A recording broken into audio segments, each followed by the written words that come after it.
ಶ್ರೀ ಗಣಪತಿ ಶಾರದಾ ಗುರುಭ್ಯೋ ನಮಃ. ಕೂಜಂತಂ ರಾಮರಾಮೇತಿ ಮಧುರಂ ಮಧುರಾಕ್ಷರಂ ಆರುಹ್ಯ ಕವಿತಾ ಶಾಖಂ ವಂದೇ ವಾಲ್ಮೀಕಿ ಕೋಕಿಲಂ.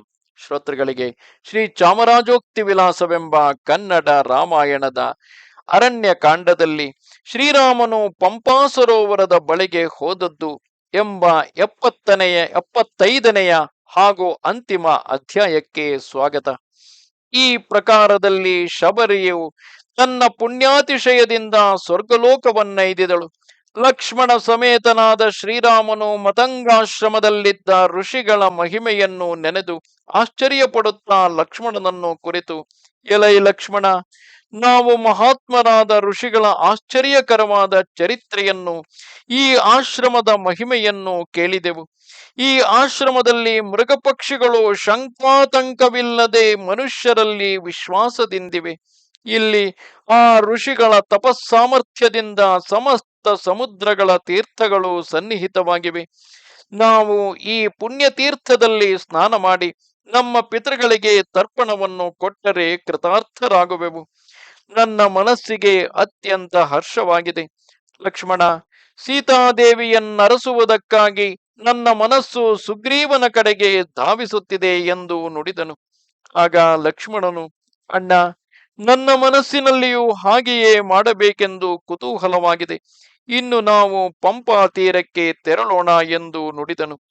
ಆ ಬಳಿಕ ಶ್ರೀರಾಮನು ಲಕ್ಷ್ಮಣ ಸಮೇತನಾಗಿ ಅನೇಕ ಪುಷ್ಪಗಳಿಂದ ಮನೋಹರವಾದ ವನಗಳನ್ನು ನೋಡುತ್ತಾ, ಹಂಸಾದಿ ಪುಣ್ಯ ಪಕ್ಷಿಗಳ ಮನೋಹರವಾದ ಸ್ವರಗಳನ್ನು ಕೇಳುತ್ತಾ, ನಾನಾ ವಿಧವಾದ ವೃಕ್ಷಗಳನ್ನು ನೋಡುತ್ತಾ, ಮಧ್ಯ ಮಾರ್ಗದಲ್ಲಿದ್ದ ಮತಂಗ ಸರಸ್ಸೆಂಬ ರಮಣೀಯವಾದ ಮಡುವನ್ನು ಕಂಡನು. ಅದರಲ್ಲಿ ಸ್ನಾನವನ್ನು ಮಾಡಿ ಮುಂದೆ ನಡೆದು ಪಕ್ಷಿಗಳ ಮನೋಹರವಾದ ಸ್ವರಗಳನ್ನು ಕೇಳಿದನು. ರಾಮ ಲಕ್ಷ್ಮಣರಿಬ್ಬರು ಮುಂದೆ ನಡೆದು ಹೋಗಿ ಪಂಪಾ ಸರೋವರವನ್ನು ಕಂಡರು. ಆ ಸರೋವರವು ಕಮಲಗಳಿಂದ ರಂಜಿಸುತ್ತಿತ್ತು. ಸುತ್ತಲೂ ತಿಲಕ, ಅಶೋಕ, ಪುನ್ನಾಗ, ಬಕುಲ ಮುಂತಾದ ಪುಷ್ಪಿತ ವೃಕ್ಷಗಳಿಂದ ಶೋಭಿಸುತ್ತಿದ್ದ ಉಪವನಗಳಿಂದ ಒಪ್ಪುತ್ತಿತ್ತು. ಶೀತಲವೂ ಸ್ವಚ್ಛವೂ ಆದ ಜಲದಿಂದ ಪೂರ್ಣವಾಗಿತ್ತು.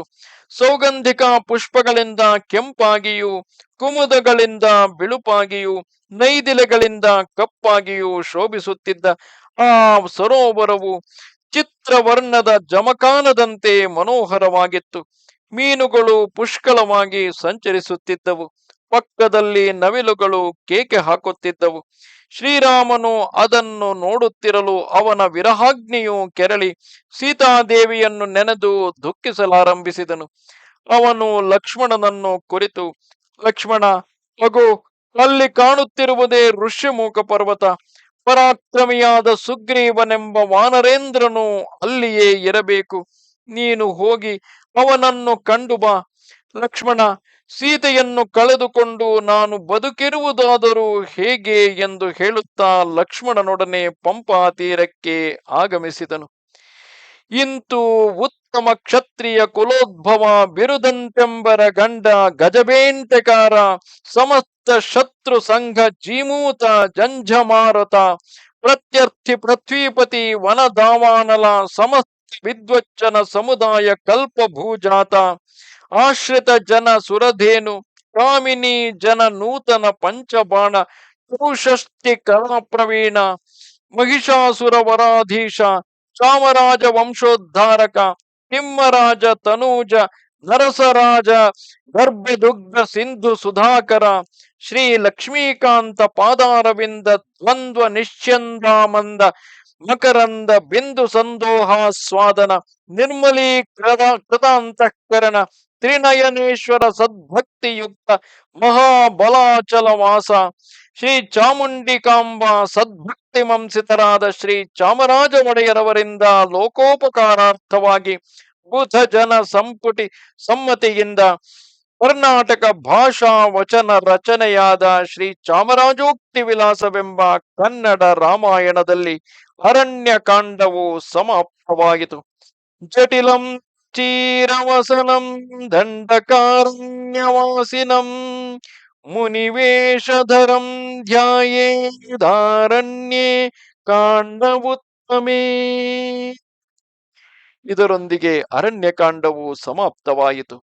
ನಮಸ್ತೆ ಶಾರದಾ ದೇವಿ, ಕಾಶ್ಮೀರ ಪುರವಾಸಿನಿ, ತ್ವಾಮಹಂ ಪ್ರಾರ್ಥಯೇ ನಿತ್ಯಂ, ವಿದ್ಯಾದಾನಂಚ ದೇಹಿಮೆ.